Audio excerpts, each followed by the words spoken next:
Bonsoir à tous et bienvenue dans cette nouvelle vidéo Mercato concernant le PSG. C'est parti. Très à son avantage au mondial, Manu Koné pourrait être vendu par la Roma si un club met une bonne somme. Pas très tenté par l'Atlético de Madrid, le Français se verrait plutôt rejoindre le PSG cet été. Désireux de recruter des joueurs à même de s'intégrer dans le système de jeu de Luis Enrique, mais surtout d'afficher un état d'esprit irréprochable, le PSG fait la fine bouche au Mercato l'été dernier, malgré le titre européen acquis de haute lutte. Paris n'avait fait venir que deux joueurs majeurs au Mercato qui vient d'ouvrir. Cela pourrait bouger un peu plus sérieusement, car Luis Enrique a reconnu que son effectif lui avait semblé un peu juste par moment, sauf que cela ne l'empêche pas de réaliser le doublé. Et maintenant que je m'en souviens, c'est vrai que de novembre à mars, c'était très compliqué quand même, il faut dire ce qui est.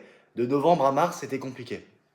Et Manu Koné aimerait rejoindre le PSG, mais le PSG pour l'instant ne répond pas. Au milieu de terrain, si l'avenir de Fabien Ruiz est encore incertain, le PSG possède beaucoup de valeurs sûres, mais ajouter un joueur de premier plan est envisagé, même si cela risque de ne pas plaire à Warren Zaïre-Emery, souvent considéré comme la cinquième roue du carrosse quand tout le monde est sur le pont.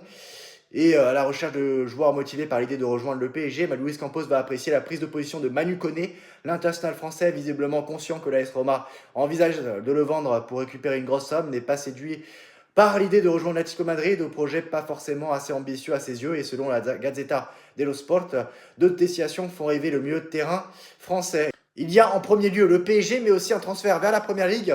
Si jamais Paris ne parvenait pas à conclure sa venue, la Roma a mis un prix de vente entre 45 millions d'euros et 50 millions d'euros, et vu la Coupe du Monde que réalise le joueur révélé à Toulouse, puis au Borussia Mönchengladbach, cela pourrait donner des idées à de nombreux dirigeants européens. Et pour le moment, comme le précise le média italien, le PSG ne s'est pas positionné dans ce dossier. Mais cet appel du pied pourrait bien inciter Paris à étudier une telle arrivée, surtout pour l'international français. Et en plus de ça, est plus accessible que Ayou Boadi par exemple. Donc voilà, n'hésitez pas à donner vos avis en commentaire. Qu'est-ce que vous pensez de Manu Koné au PSG? Est-ce une bonne idée que le PSG se positionne dessus, ou ce serait plus une bonne idée de ne pas le recruter? A très bientôt. Salut.